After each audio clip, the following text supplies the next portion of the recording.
Yeah, I'm in a jam down state. Yeah, Jamaican state of mind. Welcome to another episode of Jamaican State of Mind podcast. This is your host Nick. I'm here with a co-host Carter. What's going on, boss? Well, we are back, we definitely took a break. I mean, not only for COVID purposes, but I guess we had to sometimes, you have to take away yourself and rejuvenate and come back. So Yeah man. So this season 4, and we'll start off the season hot.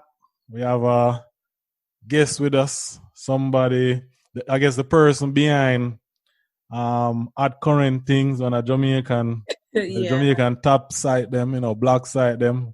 They keep up with things on the current end, as them say, CurrenttingZ, as I say. Yeah, so we have Lori with us. Wagwan. Hey guys, I'm here. I'm ready to talk about, everything that's going on. Get into the current events. Oh, disclaimer. If you guys hear the fireworks, I don't know what's their problem this year, but they're going off this year. So everybody I deal with it, because me I deal with, we are here, don't get to, and me, we don't live in the city. We live outside the city, but no one then, right? Then no one then we hear the look, all the way up, boom, exactly. Boom. Yeah, man. So I don't know, it's a thing. I see in a new one, them have a task force. They try to deal with it, but. Well, they're not successful because we still hearing it. As them say, I hear a man say on I think Twitter, them say, like all of the man them use them stimulus check by all the firework them. Yes. But yeah, man. But look at backstory, Lori. She run CurrenttingZ in a way. I think the first time I see a page. I think Shauna say repost it, reggae music forever.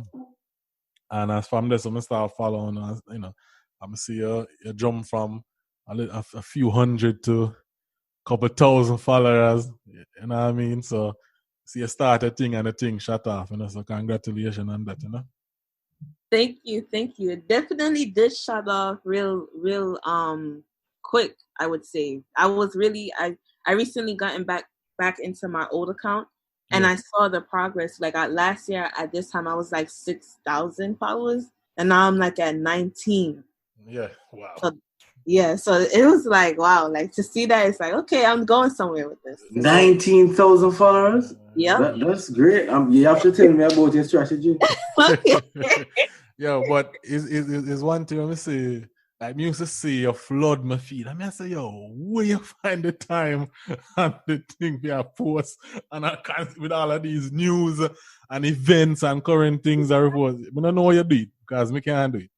Yeah, and even, all right, like right now, I kind of slow down because, like you said, like you have to take care of your mental health. Like the other day I was posting a lot of information about everything that's going on, and sometimes you get like so caught up in it, you forget, like, okay, let me just take time for myself. Like, I'm passionate about it, yes, but at the same time, I need to make sure that I'm not overdoing it because it's me only managing that much followers and the platform and etc. Yeah. But it's even more pressure on myself. And you want to get ironic. Yeah, I mean, it's ironic you said that. I was just saying that to Nicholas before, we started that, he took a hiatus from social media. So, he wasn't seeing the mass, information that was being transferred across social media, where at one point I was just like, okay, I need to, smoke a spliff and probably just watch something that don't mean nothing, for something light, you know what I mean? Go for a run, do something, but just to not listen, I don't want to hear anything about it. Just give me 24 hours, before. I don't want to hear, I know Black Power yet, but, we need for just calm, just give me a second, Yeah, because consuming it is really a lot. Like, I'm very passionate about it, and I'm pretty sure a lot of people are, but, like, when you consistently posting it, when you're consistently posting things that's, like, negative in a way, it it gets to you because it's like, what could you do? And then when you realize you can't really do much about it, it's like, oh my God. So you get more frustrated. Exactly. Because even with me, where I decide to say, so like me. I take a break. From when me keep saying I gotta take a break from social media because I may just keep putting it up, and then like early me, I say, you know what? Just I go delete all of the app them off of my phone. Everything come off. I give it at least 30 days. And then, as I come off, Carter hit me up with both some clash buckle thing, some clash between no matter about Sprague and Cartel clash.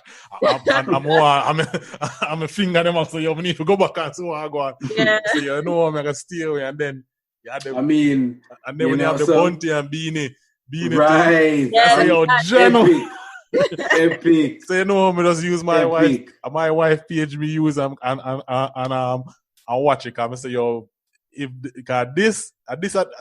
thought it was just temptation. Come say, all of them things are gone when we decide to come off of the thing. Trust me, it was ridiculous in us. About probably 60 days span, the amount of things that happen.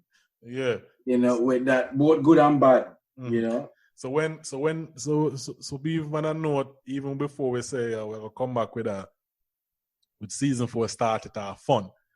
We're going to have some fun episode because we're going to talk about the whole Bounty being thing and all of that. And then when all of this happen, I mean, it sucks that in sense, I'm glad I wasn't on social media. I mean, no mistake. I deep dive on everything. And it upset me and it drive me crazy. So, it's a sad thing happened. I'm just glad I wasn't on because I know it go already. So, with all of that, I'm just glad I was off it and stay off it. And I know you call me a couple times to kind of keep me up to date and things and but I remember the first day when me log on and it was a Saturday. and I think Lori posted up and replied to it and she sent me a whole video for watching me and say, yo, Jano, so log back on. Yes, I remember that. I log back on, I have a whole thing I catch up on to see what I go on. But but we're gonna get into that. But before we get into that still, I wanna ask you why you started the blog. Okay, so I decided to start my blog because on my personal page, I just was really talkative. Like I always would talk about, everything that was going on, specifically about like Black Lives Matter, Black empowerment. So I wanted to just create a platform to do that. But then I thought about it a little bit deeper and I'm like, I don't want it to just be about Black American stuff. I want it to have Caribbean culture because I find that I noticed this by attending my school specifically, and anybody who's Black and attends like, a PWI, a predominant white institution for college, they'll see it for themselves. Like when it comes to the Black and white community, we're already separated, but the Black community is even more separated. Like you'll see different clubs, you'll see the Black, you'll see Africans with each other, you'll see Caribbeans with each other. So I wanted to create a space where we say, okay, granted we're all different, let's show like, okay, we're similar at the same time. So when I started my blog, I showcase a lot of like the different Caribbean cultures, like soca countries. So for example, Trinidad people, St. Vincent people, Grenadians, you understand? So I was showing that, and of course Jamaican culture and dancehall culture, and then of course American culture. So as I started to grow, the audience started to grow. I realized that, okay, this is not like what I expected. Like it's becoming something else. So I'm like, okay, how could I transform it into what the audience wants, but at the same time, keeping it at a balance where it's like, when it comes to talking about real issues, we still talk about it. When it comes to showcasing cultures, we still do it. So that's what I try to do. It's not always done, but I try to do that. I try to give like people a lot of culture. I try to give people a lot of entertainment because entertainment is like the big thing. Like, unfortunately, a lot of people just love the free. So it's just like, you have to, and it's not like I don't like it, but it's like every day though. No. So that's why you'll see me post more like funny things instead of gossip now, because I'm trying to remove from that. I don't really like want to vibe with the gossip and stuff. So that's really the reason why I created my outlet. I'm very expressive. I'm very outspoken. So I just wanted an outlet where I could just showcase it and do it in a way where people understand it and showcase their opinions as well. Okay. As challenging as that may be, right? Yeah. Because sometimes there's some who would just come and say something and you're like, whoa. Yeah, because, I tell people, the social media thing, sometimes you want to grow and, but when growth comes, there comes what? Pain, right? Very Growing pains, because there's going to be some comments that they're going to swing low. Mm-hmm. They're going to swing low. That's true. Some things you believe people would never say publicly. Yeah, social media has proven that during this time. Mm-hmm. Because them, everybody they behind this wall, so you don't really know who is who. So people just say what them want. So them say things on social media that they will never say in your face or in your presence. But I saw it go. But Right. like I say, your thing shut off. You do your thing. So that's good. You know what I mean? Thank you. Start something and it ain't going any way you want it. But like I say, you just want to manage it properly. You don't want to get too swing to one side. I seem like me and Carter had discussed even with this podcast before we started, like what direction we wanted to go in and stuff we wanted to talk about. And we just decided we never want to limit ourselves. Because when it comes to entertainment, me and Carter can't talk for hours and hours and hours and hours. Because we grew up in Jamaica. You get what I'm saying?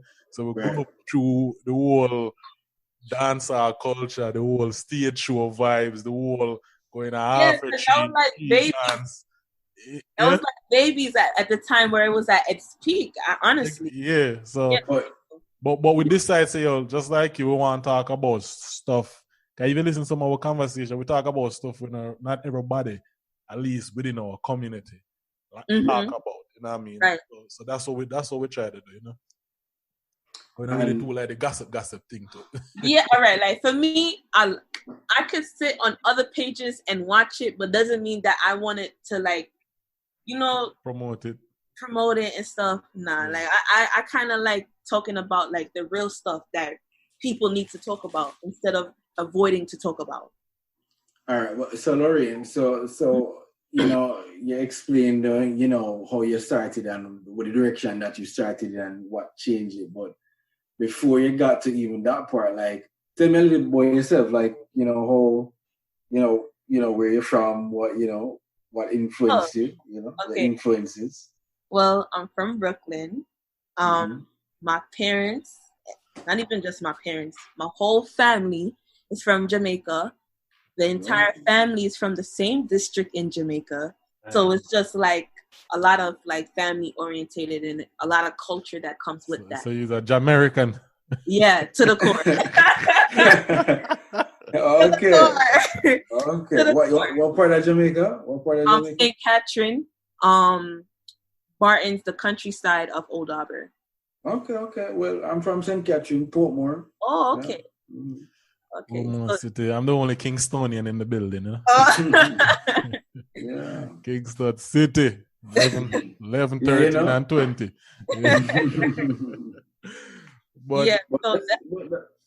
Because I was wondering, I don't hear any trace of Caribbean accent, so I'm wondering, where is this? All right, like it's coming from? It's not like it doesn't come out, but it's not something that I could just say, okay, I'm just gonna transform, because that's not what my parents like really taught me. Like it was for me, it was more like domestic stuff, like cooking, washing, making sure you know how to clean, and and just understand the culture overall, like understand who you are. Because like I said, like for me, I'm not like what the Black Americans are calling themselves now. I'm not a foundational Black American. I was just born here. You understand? So all culture, everything cultural is Jamaica. Everything. Yeah. But how is it? But that's good. I mean, but then how is your parents are Jamaican, and then growing up in Brooklyn, that must have been an experience in itself. But you know what's crazy? Like, and I think my parents did this purposely. the high school I went to was full of Jamaican teachers, and they tried to make it and it was like, a lot of the teachers and even the principals and the vice principal, they try to make it into like a kind of Jamaican atmosphere, and I would always tell them like, you guys cannot do this, right? Like these kids are not really gonna fall into the line because they're not coming from that background where there's like, for me example, I already knew it was because I'm coming from a strict school and strict background versus a lot of the students, they don't really understand that. They don't really get the Jamaican school culture. So we had things like housing. They didn't really understand that, stuff like that. Yeah, it was interesting. It was interesting. So it was a lot of like connection. That also played into it. So I had a good balance. Like I had a good balance on my American side, but then I also had a good balance of my Jamaican side. Right. Yeah, that's good. Yeah, I mean, so even I grew up in half of my life. I grew up in New York as well. I used to live in the Bronx though, not Brooklyn. I lived in the Bronx for over like 10 years or so. Mm-hmm. And then I moved to Atlanta. So I know it stay, like even the uptown Bronx or straight Jamaican, Caribbean people feel like you never left yard. Exactly. Type of environment. And like, Brooklyn, Utica, all of them places the same place, Flatbush. Right. Exactly. Yeah, I live in Flatbush. So it's like, that's again, going back to the whole Jamaican vibe. It's like Jamaica. You live, like in a left yard. Exactly. I mean, it's funny. America has so much in the pockets of Jamaican places. Yeah, man, you're going to some states, we're not going to lie, it's surprising. You can find, it's like, you can find a little Jamaican restaurant in the least expected little place. You're like, what the hell are you doing in the bush? You know what I mean? Yeah. Seriously. That reminds me at school too. There's a whole Jamaican store up there, restaurant. I was shocked when I found out about that because I'm like, whoa, last place I would expect is for Binghamton to have a Jamaican restaurant, and there's Jamaicans up there. So, we there everywhere. I'm tell Carter a story back in the days when me go a Maine. Mm-hmm. Go work for a time, and I was from there. I thought I'm at the country part of Maine, and white people. I the only black youth. I remember I pull up to a job and is a little Jamaican flag me see. I say, hold on there. Some of the things that maybe them people go on a vacation at Jamaica and thing, Mm-hmm. And they bring back a little flag.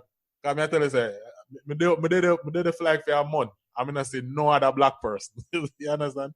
Mm-hmm. And so when we see the Jamaican flag, I say, all right, cool, me I think, pull up. It's a Rasta man, me see a step out.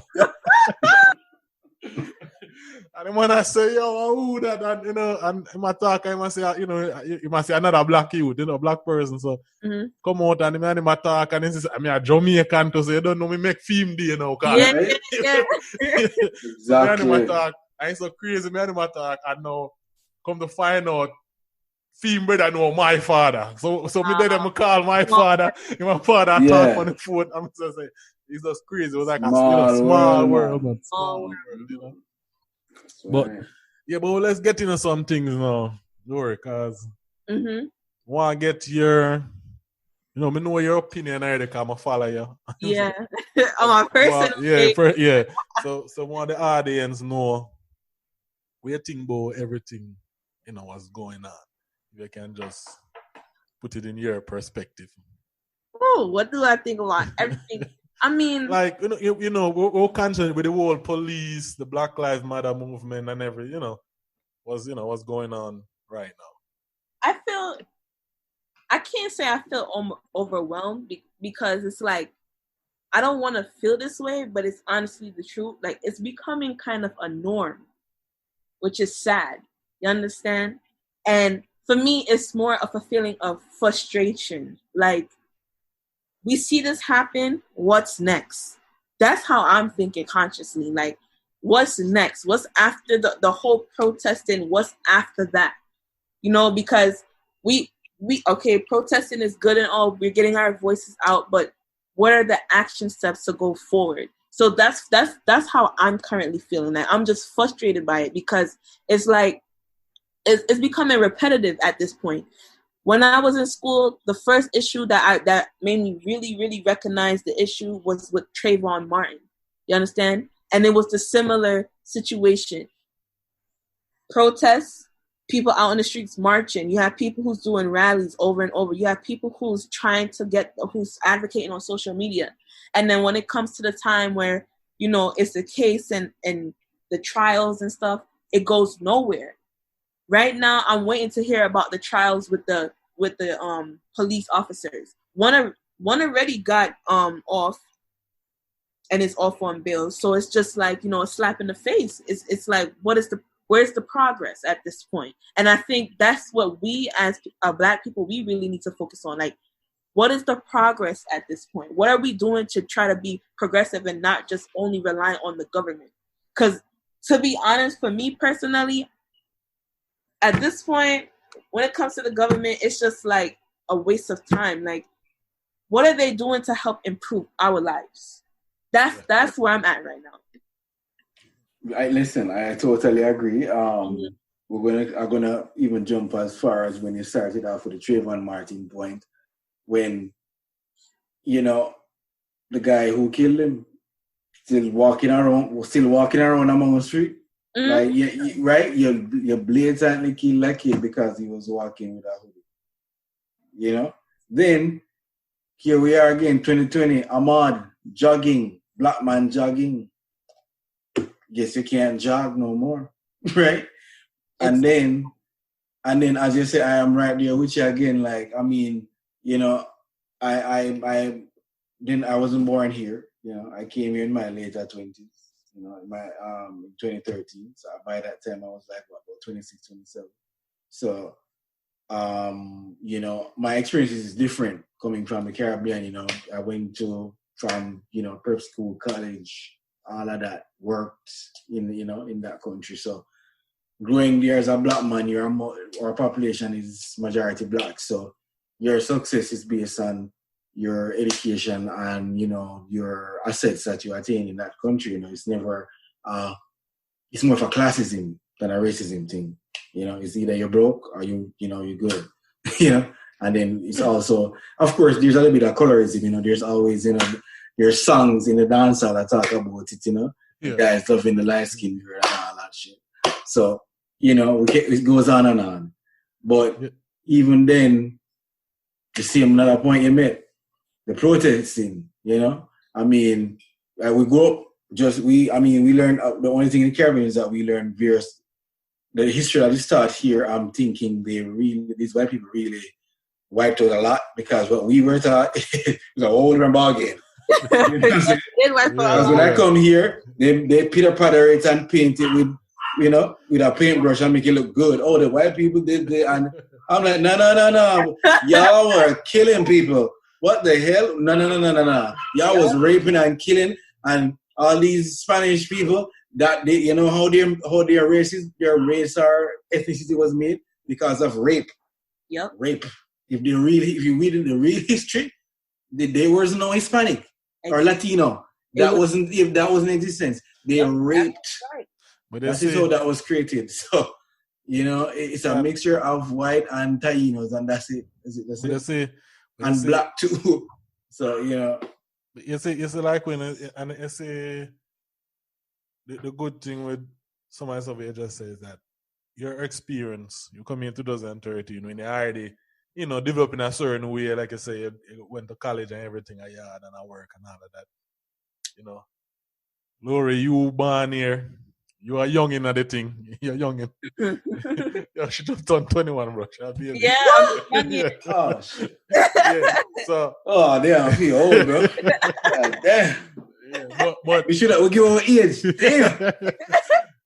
But it's like, but for me, though, like I said, I come America straight after high school, right? Mm-hmm. When I was 17, I come America. So, so my journey started from there. And one of the biggest first cases when me kind of realized what I want was Sean Bell. I remember Sean Bell in New York. Yeah. The police them were like 51 shot or something like that in the car. Mm-hmm. I'm sure. So that means a cop had literally reload him gun, done a clip, reload him clip, and shooting a car. The man never have no weapon. The man my friend come from like a bachelor party and stuff. Yep. Man forget married the next day. Isn't it? And but hold on, she's saying yep. So how are you way back then? I was when did this happen? I don't remember. I know it happened early up when I was here. So yeah, it must have happened like early 2000. So but I do remember it. The guy was a big thing in New York. It was very, very, very They were big. protesting. I remember it. And people always talk about that too, that incident. Yeah. So, but the reason I'm asking you was just saying, you see how young you were, and that's impacted you from that age. Exactly. So, you know what I'm saying? So with Carter, when you just step on certain things, like growing up at Jamaica, you're right. I don't remember growing up at Jamaica and ever think about racism, right? It was more classism thing in a Jamaica where uptown, downtown type of argument. Right. Depends where you live and them thing there. And you don't know the little colorism, like you said, sprinkling it, one brown in and them foolishness there. Right. And then, but it's like when I came to America now, that's what me start hear about. That's a year about more focus on racism. Like, as a youth, maybe as a black youth, maybe have to move different within a certain settings and them thing there.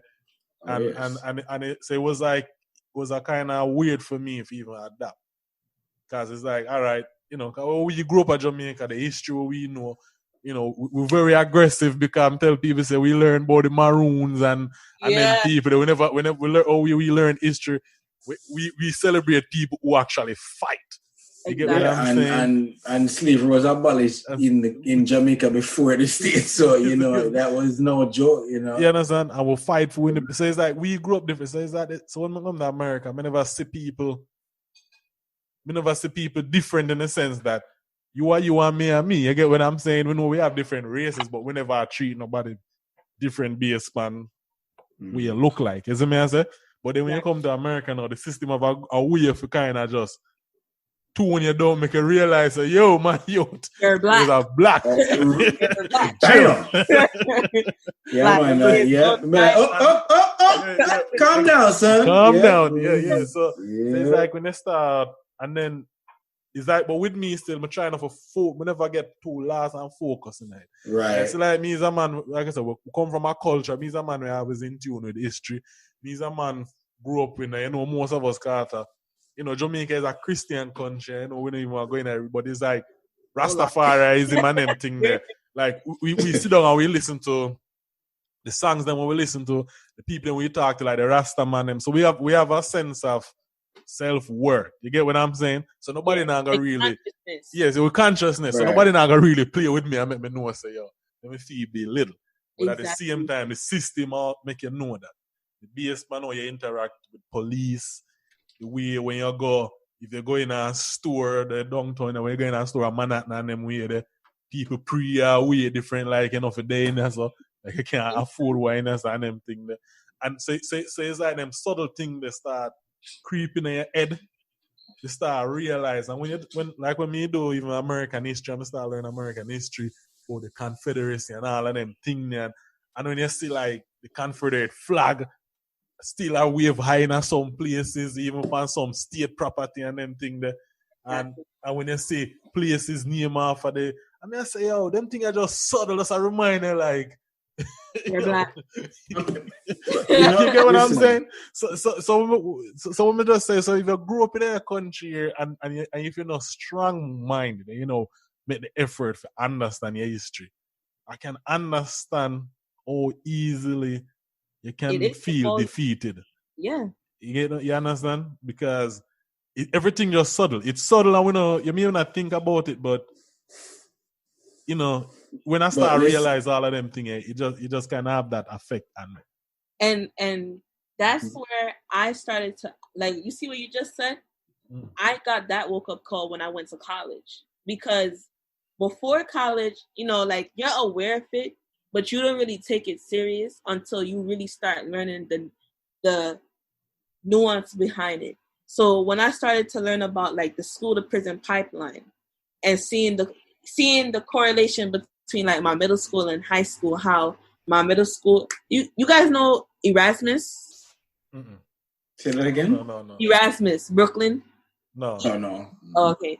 Well, Erasmus, it literally looks like a prison. Like, if you look at it, it has the same structure. You understand? If you go inside of it, it has the same structure. You have to be searched by security every single metal. Yeah, man.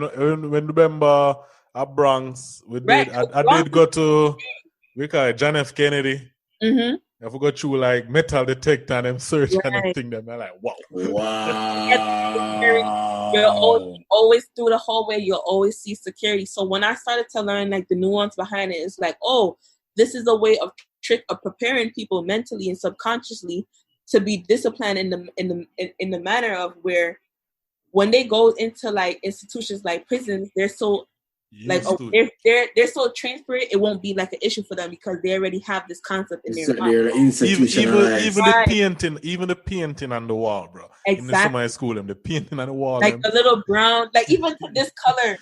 Just bland color. Right. Like it's crazy. I never even look at it like that. But yeah, you're right. So when I started to realize that, I'm like, wow. So I see why it's so easy for people to get caught into it because for them, they don't really understand the in-depths of like how they really like institutionalize everything for us to be so down. Like they don't really think about, let's try to uplift them. No, we just want to put them in one spot and that's that.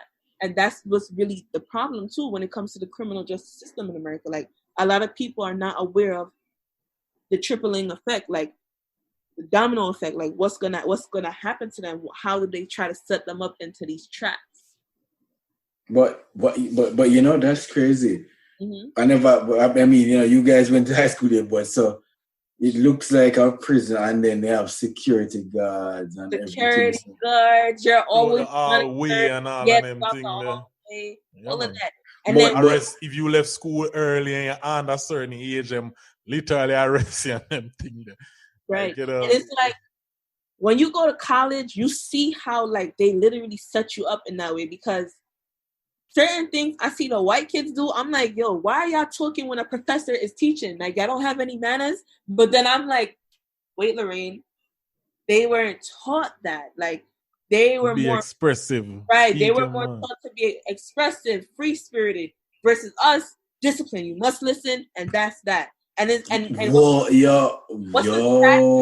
what's the saddest part for me is that the same people who was enabling it was Black teachers, Black principals, and that's what broke me when I started to learn about it because I'm like, these are people who should have the conscience to say, no, we're not going to be like this as a principal. We're not going to be like this as a teacher because we're in the position where we don't need to be like that anymore. We're the ones who's in charge of how the school regulates. So when I really sat there and really understood it, I'm like, okay, I see why certain little things happen.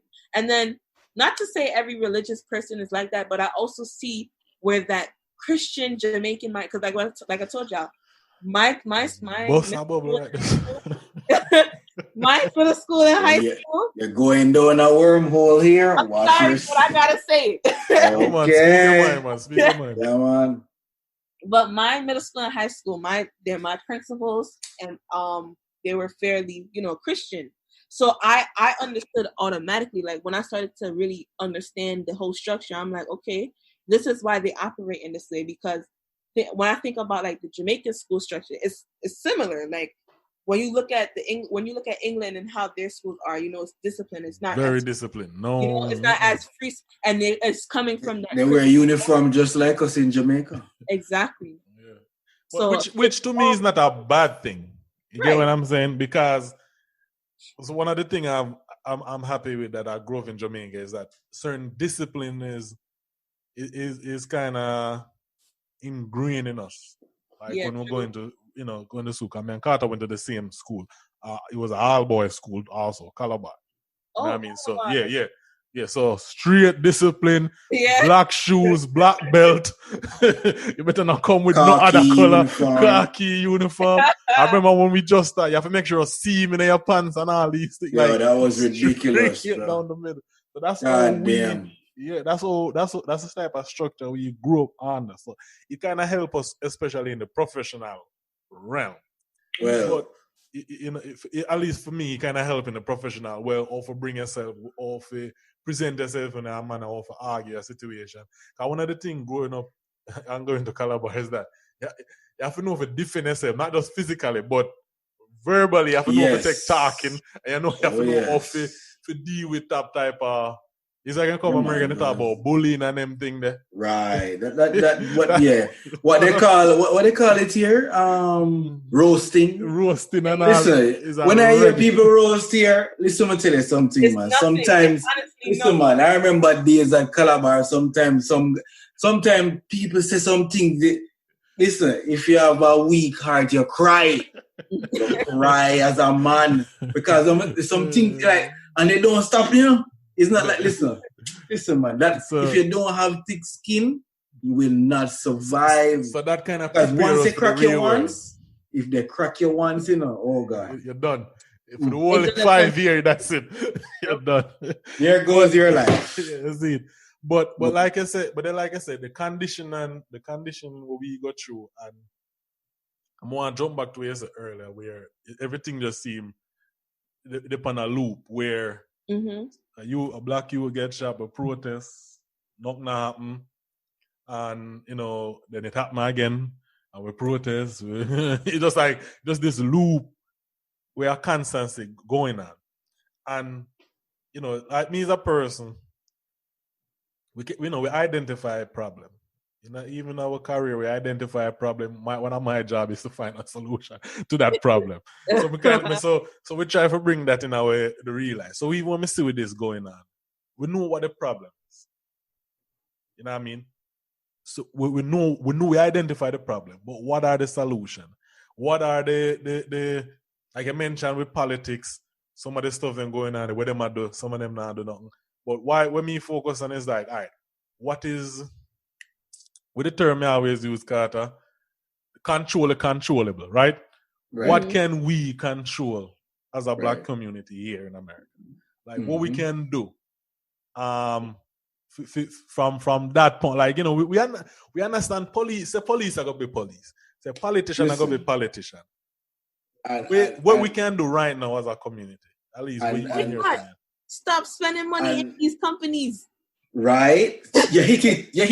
You see? You said it. That's what I was gonna. You said it in a different way, but you know, because I was going to say the first thing, right, is I come to America and I visit. I've been in England and some Caribbean countries, and you know, you come, but here in America, it's like 50 states, but 50 different countries, right? But you know, you go to New York I think it's one of the most interesting cities that I've ever been to, where you have Chinatown, you know, you have a Greek town place, right? You have the Jewish town, but guess what? We don't have a real black town, you know. And when I say these different cities, you know, these people, it's only Chinese business, you know, and Chinese properties, you know, and then there's only Jewish people that live on that block, and then there's only Greek, and they spend the money within that sector, you know, and they are unified at that, you know. But I don't. Well, look at this, Carter. You point out something I always said to you. I don't when we live in New York, right? I don't know. When we live in New York, I say this here, right? If a man say, yo, I want some Spanish food or whatever, yo, that got the South Bronx.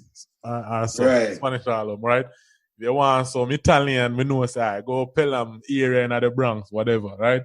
You want some even African food, you can know which part of the Bronx, right? You know, you want Chinese food, them there everywhere anyway. Them there in every community. Them there everywhere. But you have Chinatown. But like I say, if you want some quote-unquote American style, black American style food, them call soul food, you don't really have a spot. You don't really have a good, like, yo, go to an area, you'll find the food. You want some West Indian food, Jamaican food, man say go uptown. You know, if they are Brooklyn, you know the spot they want to go in at Brooklyn. You know, they are Bronx, you know, say they go uptown, all of the different restaurants.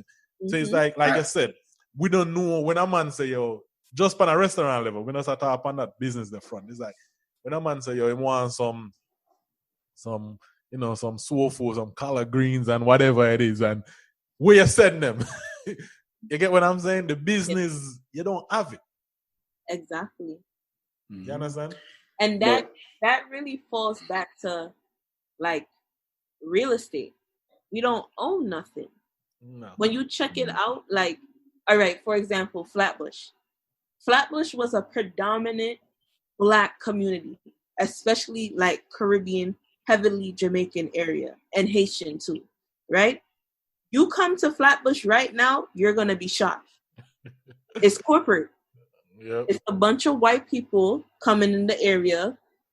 Caribbean culture is slowly removing itself. Like, it's different now. And the prime reason for that is because gentrification. Right, gentrification. And why gentrification happens. We don't own nothing. The Jews who own most of these buildings, they bump up the rent. Right? So this is what happens. That's the tripling effect. You understand? And it all falls down to ownership, entrepreneurship, real estate, owning things. Like, we as a people, we also need to focus on those type of things. That's a part of the solution. We need to focus on buying blocks. With some people, especially the people with money, what are you doing with your wealth? Exactly. And it's like, you have them youth that kill each other about this is my block and all these things. Right? You own a block, bro? Like, he on the block. No. He on the block that he get in the government check to live on in the project. So, it's just the block. Even with that, right? Because the other day, a DJ who's not a gangbanger, none of that, got shot by accident. Because he happened to be in the event when it happened. So he got shot. And I'm glad you guys brought up that point, because it's like a lot of these nowadays gangsters, I don't think they really understand what it means to be a gangster. Like, they just think, let's just get some nice clothes, sell some weed, buy some things for the girls and go party. No, that's not what the whole gang life was created for. You understand? It was created to protect communities. Nowadays, we see girls being sexualized, raped, abused, all of those little things. What happens to protecting? A lot of that is not really there anymore. All right, you see, I'd like to bring up that, because one of my gripe with the Black Lives Matter movement, right, is just like what you just said. And to me, it's like with everything else. It's easy to blame. We know systematic racism exists. We know that for a fact. Right? We know all of them things here, this hurdle we have to go through, forget. You get what I'm saying? We know some my accomplishment and my credential have to be twice shad. Chad. You know what I'm saying? Yeah. So I understand that. But the thing is, when I say the controllable, right? And it's like, a lot of stuff happening in our neighborhood and our community that I don't hear. We have the same energy, and you cannot, like I always say this, and some people upset when I say this. You cannot expect somebody to treat you any better if you don't treat yourself and you get what I'm saying? So if this analogy when we talk about, if you listen to the podcast, you may say it over and over, is that if you are traveling in a car, people throw garbage through window, right? If you are passed through a nice neighborhood where the street is clean, everybody land kept and all of them things there, and you are drink a juice and you're ready to throw it through the window. You see if you see that? You know what you're going to do? You're not going to do it, because consciously you see the neighborhood clean. So you're not going to. But if I drive to a place where I see garbage on the street or building and run down, you're not even think twice. Just throw that through the window and just take it over. It's the same thing when I see. Exactly. When I see, like, when you're living at the Bronx and you're going at them building, them and pissing at the elevator and them thing there, man, pissing at the corner of the building, you go there and mark up them building. And it's like, all right, if it's just where you live, I know you maybe not want a building, but this is where you live. And sometimes generation of family living at the same places. You don't think to make sure you try to keep the place up to par. Or you live there. That's a representation of you. So it's like when we say like we can it's easy to blame other people for some we issue them, but some issue we need to hold ourselves accountable for. We need to hold the leaders in the Black community accountable for. We need to hold all of them look youth away, but them a gangbang, and every time one of them them always innocent. You know what I mean? Like we need to hold them accountable. And that's really what's killing us, lack of accountability. even when it comes to like voting, that's what I see. Like, there's no accountability. It's just, okay, yeah, let's just forgive and move on. Yeah. And that goes back again to this whole like religious structure, which a lot of people don't even realize the correlation. You understand? I can't talk about this so many times. Like, no, you know, but it's the truth. Maybe some family member call us Eden. Pardon me. See, my seasoning too. Don't like where this is going. No, but you're all right. I say this all the time when it comes to religion. I see what they hear on news, right? They might get mad at this white pastor that said slavery was a blessing to America. I saw that. Yeah, and people are get mad at him, right? And I may say, stick up in. I have heard several black pastors said slavery was the best thing happened because it brought us Christianity. So when I get mad at a white pastor, they say enough black pastors we are preach every Sunday. I said, believe the same thing. And a lot of people don't understand, like, the Bible teaches that oppressive language. It was wrote that way in order to do that. You understand? Exactly. A lot of people don't really understand, like, the whole psychology behind the book. They just think, oh yeah, it's just a book, it's just a way of life. But with anything, you must question every single thing that, like, you see and hear about. And that's what I have to get myself to adapt. Like, why is this said in this way? Why is this way like that? And you know, can you imagine?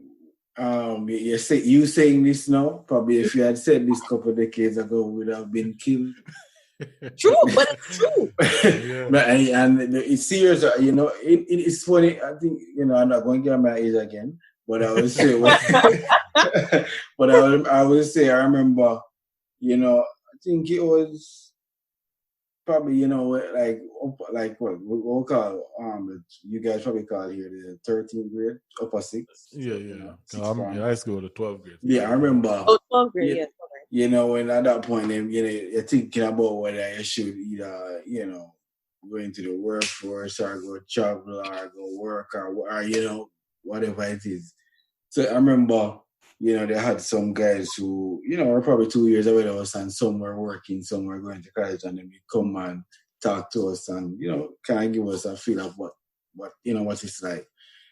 And, you know, I remember one guy said you know, somebody said to him before he made a decision to go to college, where he said something like, oh, you know, it's once people go to college, you know, them tend to don't go to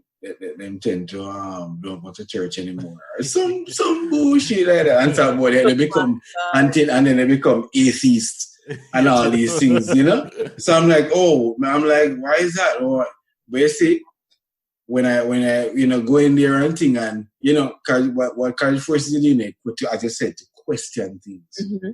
You know, because when they're asking you to write a paper, right, Nicholas, like when you're presenting something, they don't just want to tell them, according to Wikipedia. Exactly. You see what I'm saying? No. You gotta where are the facts? Where are you getting? Where's your source? Right. So you're just gonna come and tell me that the sky is black? No, tell me why the sky is black. Exactly. And how the sky became black. Yeah. You know? So me now going to church now, you telling me some blue-eyed God with long white and long one blonde hair and white. No, nothing like me. I must pray to him and tell him that I need protection and guidance. No. Something not right there. It can't be right. And that goes back to the whole Black Lives Matter movement too. Like, I feel like like I said, protesting is good because, you know, you hear it brings attention, yes, and we need that. We need people who bring attention. You need that plus other stuff. Yeah. Right. But you need more than that. And that's where I'm trying to aim at now. Like, what are people doing to bring more awareness other than just protesting? Because protesting only looks like for us on our end, we looking for somebody to come and save us. But is the savior complex to do? Exactly. But it's like that's the thing. We don't want to have them hardball discussion. religion with black community, I said this already, I'm gonna say it again. There's a conversation we need to have there. Yep. Because we can't be the most religious set of people. I mean, Carter did that episode we talk about the most religious countries in the world. Like the poorest country in the world. Only one country would have put that exception in, is it America? Mm-hmm. All other countries in the world, even they maybe seem they're very secular. So Canada is a secular country. England is a secular country. Sweden, they're a secular country, meaning Christianity is not a big forefront. Even though them is a Christian country, they're not a big. It doesn't make them laws like here in America. But like country like say Jamaica, who at one point had more church per capita than any other country in the world. Yes, I give more 1,000 people are dead a year and them something there, 1,000 plus. In our country not even 3 million people live there, even within the last census. So it's like there's a combination need to be have where, every other, when I look on every other culture throughout the world, if we look in Asia, South Asia and all of them people, we have them religion where we come from, for them ancestor down. Right. All of them, for them God look like them. Exactly. Buddha look Asian. All of the Indian got them where in Hindu religion. All of them look Indian. Even the one them look them animal and thing, them still have an Indian physique about them. You get what I'm saying? When you look in all the other cultures, that is interesting. All of them look like the people them. We are the only race doesn't, at least in the Western hemisphere here, does not have worship a type of God look like how we look. Right. So if your God look like this, white man, I'm with savior, as them say, crucify and savior. Of course, you're gonna always expect white people to come and save you. You're looking at Hollywood a movie in Africa, a white man are go there and save them. Exactly. You get what I'm saying? So we've been conditioned. Wow. It's, we can't go on and on because it is with Tarzan. Okay, Tarzan. Tarzan living at the jungle. Like, really, bro? I really love Tarzan. I look at you still. Yeah. But you see, brainwash, what are you going to do? But we want to come back to the solution, though, like you said, though. If when it comes to religion, we can't go. But Lorraine, like, all right, so you keep giving me a in-depth perspective with your experience growing up here, going through the school system, it looking like a prison. So, and then you experiencing the actual, blight, like in your face type of racism. So, and you've seen, I guess this is not your first protest, right? Oh, no. Right? So, I guess you're at that point where, and it's a little bit different experience for me because remember I moved in a later 20s, so I would always see it on TV. Right. Not just. And I never, right. So being here now though, and like I live in North Carolina now, and I just moved here, not even 90 days properly yet, right? And I think it was yesterday. Yeah, yesterday or I think it was Friday. Probably days are going in one. It's probably Wednesday aside. So when I saw the posting for the 3 police officers in North Carolina here, not too far from the city that I live in, saying that they want to go and slaughter black people. See? You know what I mean? That they just want to start a civil war and wipe the nick of the the map. So I'm like, okay then. So this is getting real because these are police officers and they're not rookies, they're veterans. The youngest one that was in the mix was 44. The other was 48. The other was 50. So these are guys that have been in the force. So them been have them type of views. Then. So now what they're doing is that they're looking into some of their cases to see if there was a trend. Because I'm like, and then somebody says that isn't that a terrorist? So this is not like a terrorist threat. If you're going to threaten America, to eradicate, terrorist only depends if you on say who you're do going it, to eradicate a race, it isn't depends that terrorist? on who do it, though. You know America separate. If it must you be just a fire darker them. shade You know, and it's not have an a arrest, collar, a wrap around him head, and that's when they call terrorists. Because it's like That's what they call I'm always confused. I'm missing mass shooting, and people and the person them have write a whole paragraph of stuff of what them here do them manifesto, and them here still call it just mass shooting. No, it's a terrorist attack. Listen, but it depends on who do it. I'm going to finish that question. Seeing that you've seen it a couple of times, and you know the different, blatant deaths and stuff, and people just get away. Do you become numb at any point? That's what I said at the beginning. Like, I feel like I'm starting to really and truly become numb to it, because it's like, for me, I speak about Black empowerment and just Blackness all the time, right? But when these things happen, it's like you become numb to it to a point where it's just like, what can I do? What can I do? What's the point? What's the point? And the real reason for that is not just the government and white people and the structures. It's really us. We're not together. A lot of us is still conditioned on this white man mind and this whiteness way of life. We're not together. You understand? And that in itself all falls back to this whole capitalism ideology, this whole what they literally condition us to be like. Listen, you're 100% right. And with me, even when it comes to like the social media, right? I didn't watch the video, George Floyd video. I saw a little snippet, but I didn't watch no full image. Yeah, I didn't watch the whole thing. I'm not gonna do that to myself, right? Yeah, but let's see what I said though. So I'm a person. When I say accountability is a big thing for me. Without accountability, I don't care who you put in that office. I don't care if them decide to give us reparation, give Black American reparation.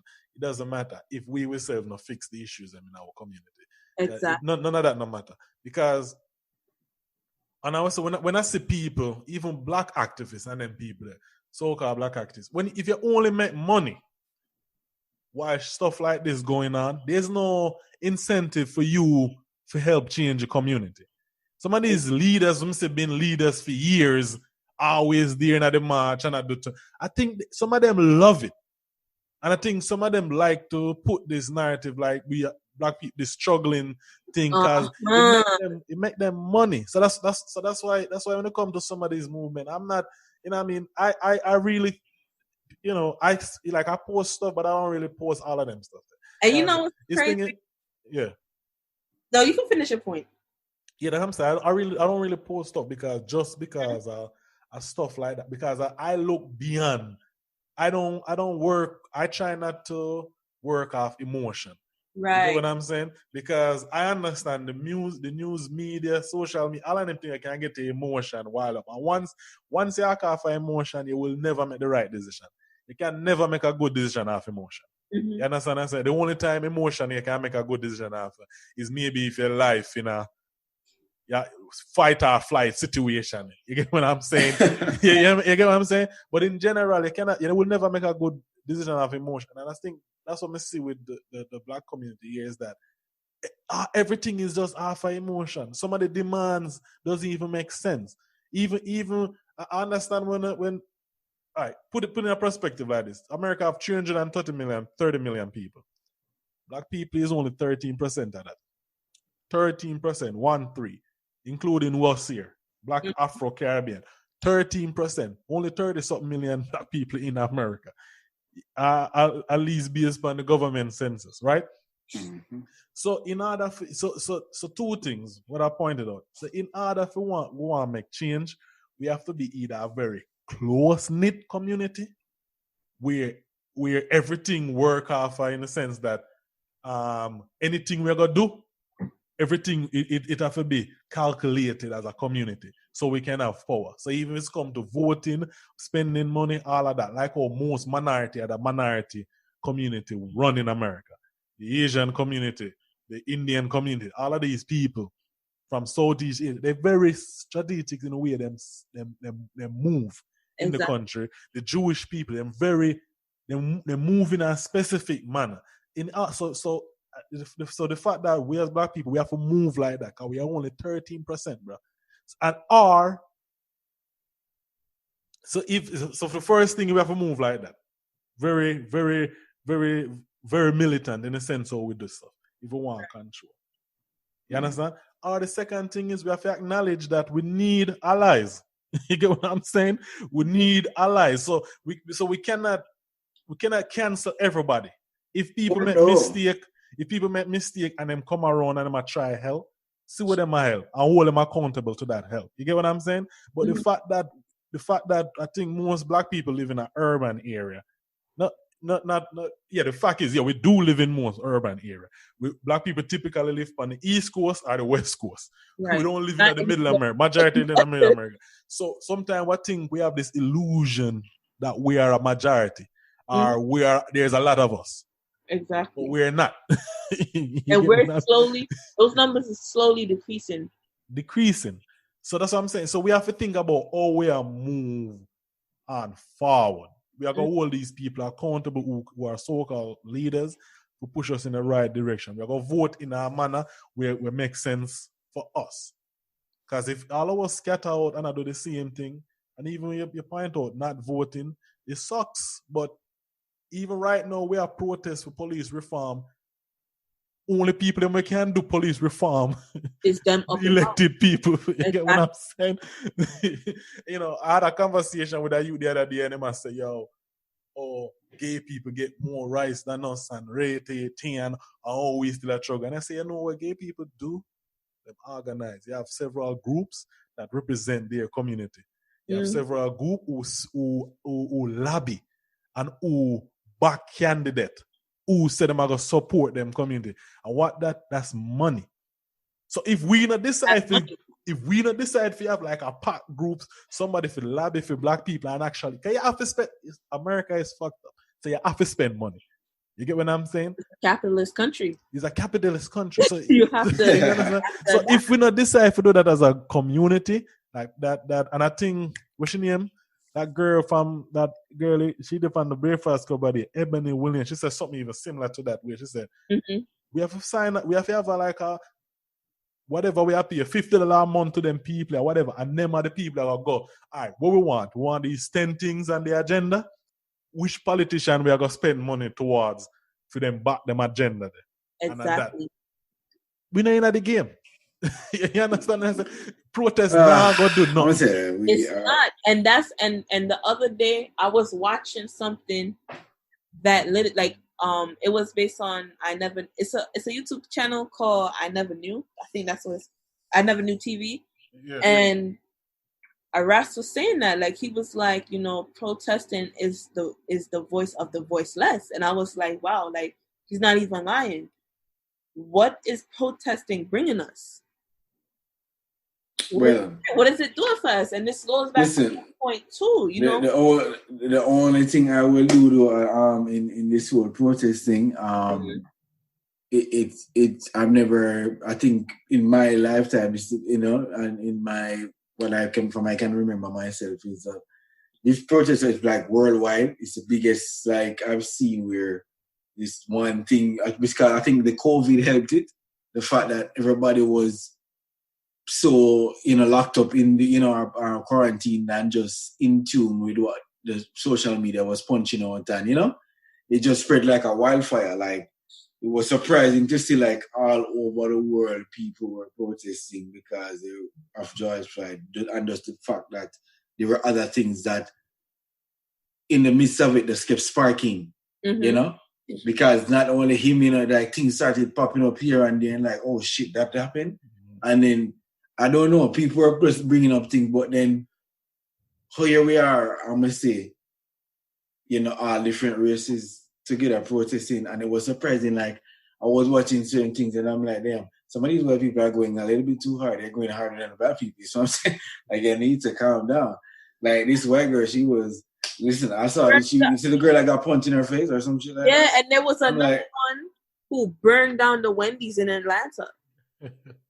Yo. Oh, and then here in Accra, it's some white dudes take down this Confederate statue. I'm like, and then there were some guys out there with guns, and I'm like, these white people serious? I'm like, let them do it. But that's what I'm saying. In our city, we're gonna need allies in order to get over this thing. But you bring up something and want to come to some soon to a closing, and I also want to get both of your opinion on this because I did a podcast with Regular Lover podcast, and suppose I can launch with it, and we are talking about the whole thing and the Caribbean influence in it.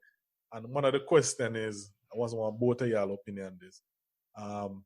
Lori, I go first with you.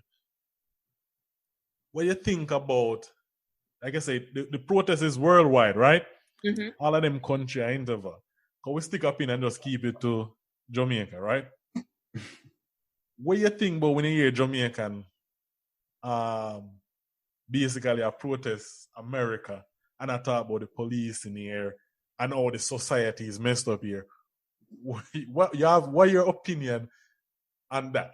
Because I have an opinion, but I want to hear your guys' opinion. Well, for me, I actually like the idea of the protest because I like that Black people are seeing that, we need to stand in solidarity. Like, Black people worldwide are suffering. When you look at the race who's suffering worldwide, it's us. So I like that. But what happens when things happen in your own home? That's the part. Because look at how much girls are dying in Jamaica from abuse, from rape. Like, there's so much. The crime rate alone in the early part of the year was based on abuse towards women, domestic violence. Not for cut you. I thought I was gonna do a topic like that, and we went somewhere else. But we're gonna come back to it, and I think we're gonna do it. I'm gonna invite you back on because that's definitely a conversation. Yeah, it needs to happen. We need to happen. We'll continue. So when I look at that, like, I understand it from both perspectives. Like, it's a good thing because people should see the correlation between the systematic oppression that us collectively as Black people face. Because while it might not be white people and white police officers doing it to Black people in Jamaica, Black people are doing it to each other in Jamaica. When you look at the inner city, perfect example, the inner city gets abused by the police. Susan Bogle, she was shot in her home. She's a disabled woman who didn't do nothing. Her son goes to college, university, and she was shot in her home in Augusttown for no reason. So when you think about these things, like, okay, it correlates, but at the same time, there needs to be energy for what happens in your own hometown. Because there's so much things that needs to be addressed about what happens in Jamaica. So much toxic things that happen in Jamaica that needs to be addressed. The young men, how they're being raised, how a lot of people are not having fathers in their life, how a lot of mothers have to play both roles when in all actuality, women cannot be both roles. So these are the things that, like, people in Jamaica, they have to understand. And I don't think a lot of them understood it from that perspective. Like, yeah, it's nice and all to see you guys going out there and advocating and stuff. But what about what's going on in your own hometown? Look at what the Chinese are doing to Jamaica. Nobody's talking about that. Only people in America talking about it. Exactly. Jamaica in America talking about it. If you go down there right now, they're like, oh, it is what it is. No, it's not. Why does the Chinese government own the wharf? That's where y'all getting y'all money from. Most of y'all income is coming from that. Why do they own that? Y'all should question. They should question these things. You understand? But nobody's really bringing that to them on a conscious level still, because they're getting blindsided by the politics. Because that's exactly what's happening. But I don't know if it's Nicholas introduced me to this docuseries on, was it YouTube or Netflix? Or I don't know, but it was regarding that same a little bit about that same topic it is about where I said the Chinese are, but owning. I didn't know. I didn't even know. Listen. We don't want to go down the hole there. No. I just want to turn by and say, what the documentary was about is just the part they were saying what the possibilities of Jamaica being a hub. I did saying it where basically the guy was saying that the potential Jamaica have with the Kingston Harbor is so great. It can actually compete with the Panama Canal. And the fact that the Chinese people them come and control it now is a big blow to the Jamaican economy. Because them say, if Jamaica did invest a lot of money there, and the amount of money and revenue them can create, it was ridiculous. Because Jamaica, the harbor is actually one of the biggest harbor, I guess, port, basically, how far all the ship can come in the world. Yeah, it's like a strategic stopping point it's a very good China spot. And North America. So it's like the perfect Carter, passage. Which is exactly why they won it. They bought it. We can't go down the hole. So but right? But I'm going to ask you that the same question applied to you. What you think about like people in Jamaica protesting America while going to America and all that? What do you think? Why it's a tricky one. All right. First and foremost, yes, man, give thanks because a lot of them have family here like myself, so they are worried. You know what I mean? When they see these things being displayed here, you know, when it is no blatant because not everybody have a phone, and then with the phone we are so connected. The world has become so much smaller. You know. Before you would have family members, and if you don't pick up the phone, you don't know. No, you can video call. They know what is going on in life. If you post something on Facebook or Instagram, you know what I'm saying? Yeah. So we are connected. So they're seeing it. So it's definitely in their face now. That fact, right? But I will say this. Let me say this, people. If you don't live here, it's not the same. Please, I'm telling you. I've loved the support, but some people said there's some comments I see, right? I'm not going to say what, but I'm going to see some comments I see from Jamaicans, and I'm like, people calm down, because you don't live here. You know, I certain things, you know, the media blows it out of proportion. Mm-hmm. You see what I'm saying? With sometimes the media here are not, their job is to sell, and you know, I understand the business of media. You know, the news is not just to inform, but it is also to sell, because it's you know, how you think they keep they don't want for free. But the whole point of it is certain things though, Jamaicans, I think that they take it, as you said, probably an emotion at some point rather than factual, you know, and they post certain things. Like when there's a comment, Nicholas, I think you know it, man. What? When somebody said something like, something like, not something like, but like, you know, Jamaica, you leave Jamaica, go America, and America. So it's like a negative comment, like a negative correlation, like they're saying like, like why you take up yourself and go to foreign. And them something like I know what you're saying. I see it all the time. Yeah, something right. But you know, I said to myself, said these people must be people that don't live here, because you clearly do not know the opportunities. I'm sorry. I'm living proof. I'm sorry. I'm sorry. I'm not even gonna complain. Can't complain. If I did, the Lord would cut. You know, He would forsake me.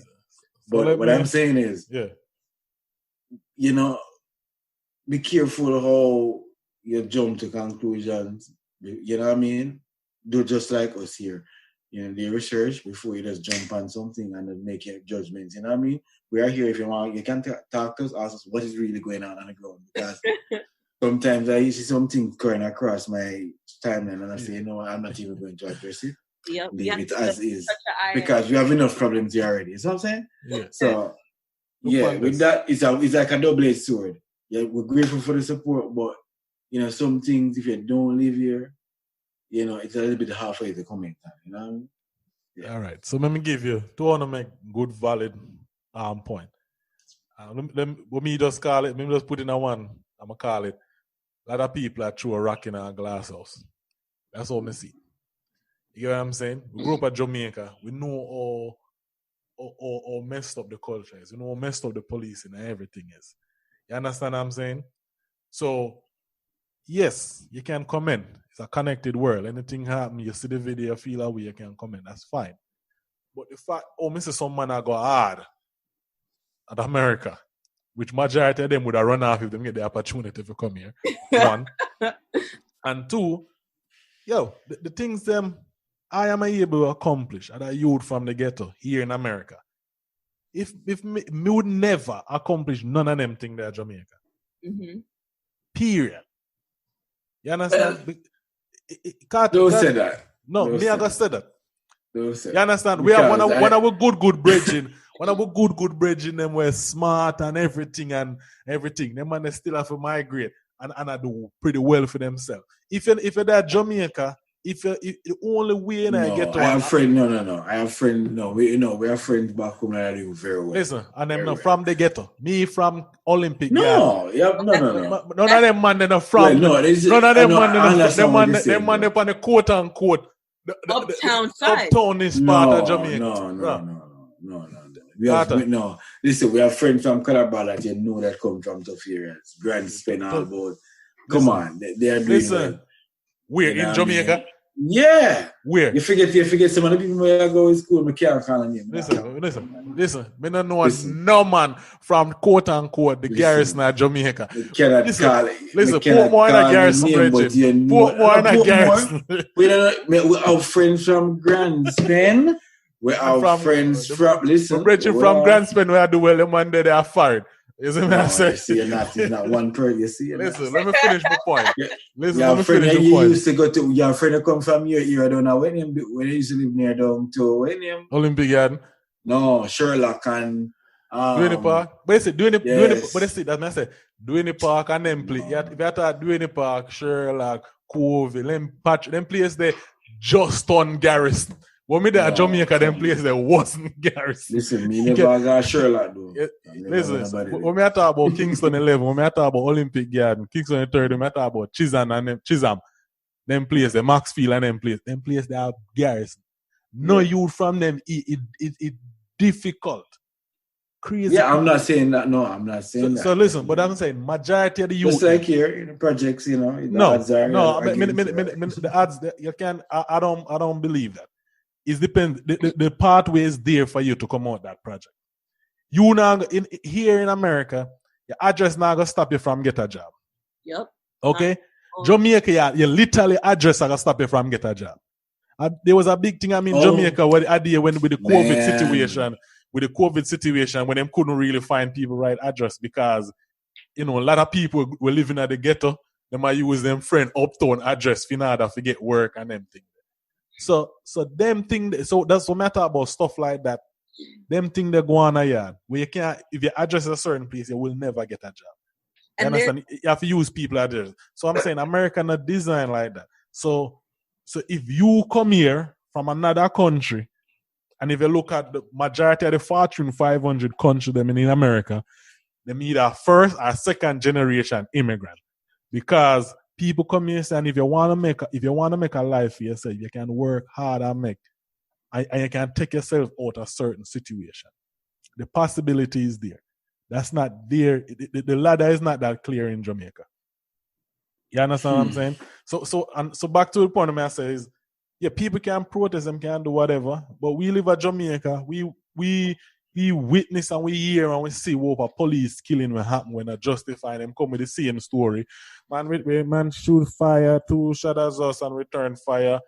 1 escape in nearby bushes, 1 was pronounced dead on the scene. It's the same. Every police use have the same line when them step on TV. You understand? And it's a regular thing. So you can protest, but if you're not showing that same energy, like I said, Lori, in your community, when stuff go on in your community, even I call out the same base we are going in your community, don't argue with me here. We live in America. You understand? That's why I not argue with people who live in Jamaica. You never hear me a point finger on people who live in Jamaica. Say you need for this, need for that. I'm not that person. Mm-hmm. Like you live there, so you will pay your taxes. Me live here, so I also may pay my taxes. So me not gonna tell you, you for run. Jamaica and stuff. Yeah, because it's real. I'm telling you, because let me tell you something. Living in Jamaica and people who live, listen. My parents still live there. My sister still lives there, and when I check in with them, sometimes, what they're facing is a different plight. Yeah, that's simple what pleasure. Things have changed so drastically that simple pleasures that I grew up enjoying, like the freedom of just going out and playing football on the street. Sometimes late until lights, darkness come down, and I'm afraid if you and your friends them sitting outside on the front lawn, talking if you see nobody else come on, But no, my mother said no. As soon as it's time for about 7 o'clock, no man. Even when my friends I was there, and we park up outside and talking, my father said, no. You don't want to sit down outside. And you're the perfect target for them come rob you or whatever. So I say, see, you can't. So those are the things that when somebody who, you have to catch up on what's really going on. When you go there, you have to move. It's simple. You have a cautious, but then also, when you go to certain parts of the island, boy, I'm going to tell you, say, it definitely is a breath of fresh air from the capitalist society. You know what I mean? Yeah, that's definitely. You know when it's Sunday, you know when it's Saturday. Yeah. Some days here, Jamaica is like the same. But with me, the weekend, but listen, Jamaica have its perks. Yeah. And always have its perks. But the point of this I bring across is that you cannot compare the two countries, the two situation. You understand what I'm saying? Like, if you have money in Jamaica, everybody know you. You cannot even enjoy it as much. Is what I say? Because you're going to be a target. A lot of people here, you can have money and drive a nice car in America. So a lot of people don't even pay attention. Say, it's just a regular dude with a nice car. Dude. Yeah. So if we just come into an end, I just want to say this. Before people from other country comment and curse America, like America is this place, there's a reason why everybody want to come here. As bad as it is and it has its flaws, there's a lot of benefit here. And so and some people sometimes don't realize that America have over 330 million people in their country. America is the third largest country in the world by population. People keep forget that. Mm-hmm. You know what I mean? Jamaica, you cannot compare Jamaica to America. You understand? A state called Wyoming have how much 1,000 square mile and have 500,000 people. You can fit Jamaica in that state. They're like 10 times. The entire country of Jamaica in like 10 times. All right, so Jamaica have 2.9 million people or whatever. UK have 60 million people. The whole European Union have 700 million, and that's 50-something countries. America have 50 states and couple territory, and have over 300 million people. So the dynamic is you cannot compare. You understand? Mm-hmm. And typically we only see the bad stuff them within the major market, because you don't know if you live in Jamaica, you can either see news from Florida, you can see news from New York. Right. You get what I'm saying?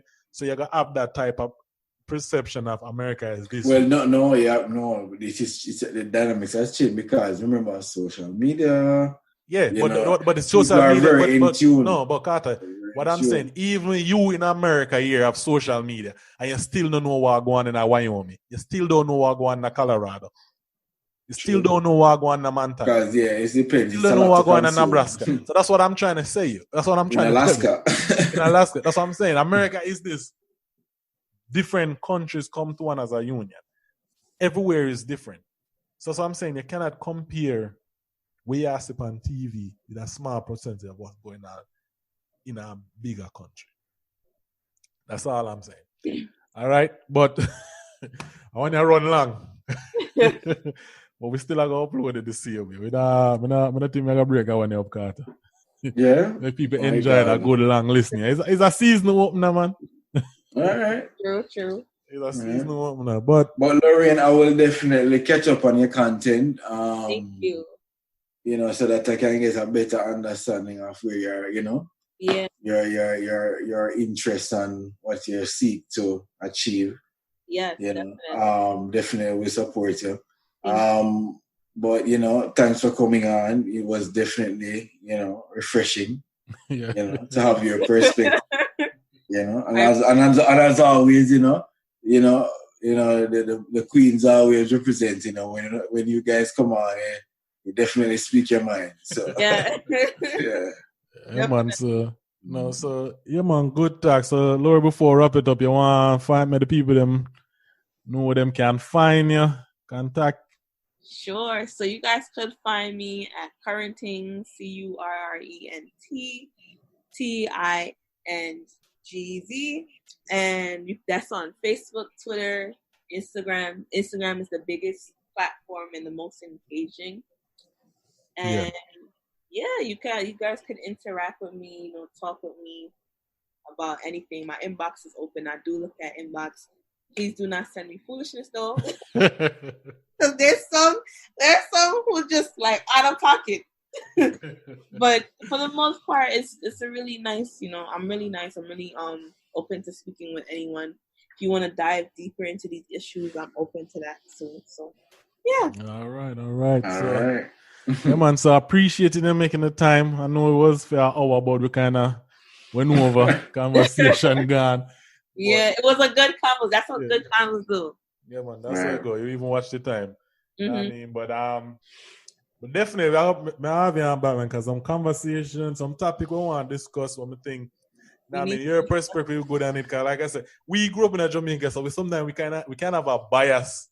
Yeah, that's understandable. Perspective and things. Right. You know what I mean? And so you grew up here, still have your Jamaican roots and culture and all of that. So your perspective might help us tweak certain things, you know? Yeah. And me as a man, I enjoy a good conversation, good debate.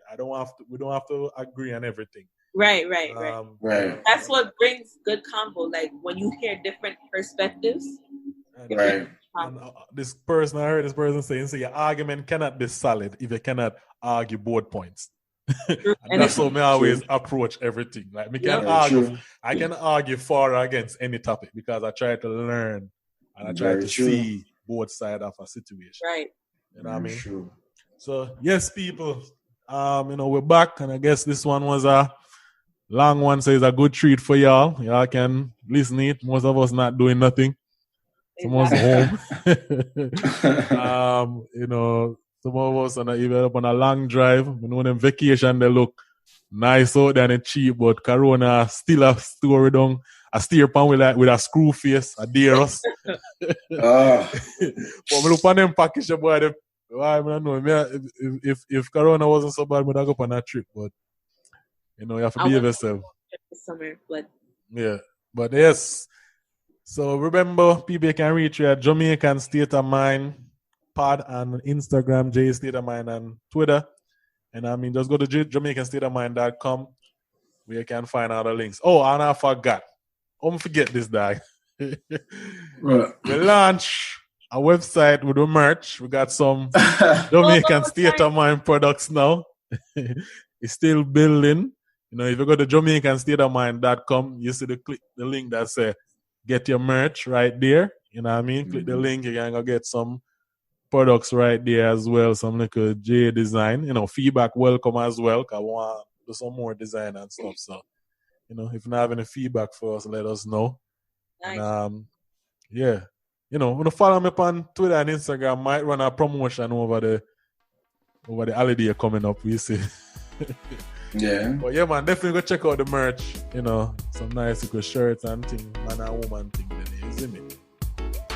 Yeah, man. So until next time, people, stay safe and stay blessed. All right? Yeah, Jamaican State of Mind.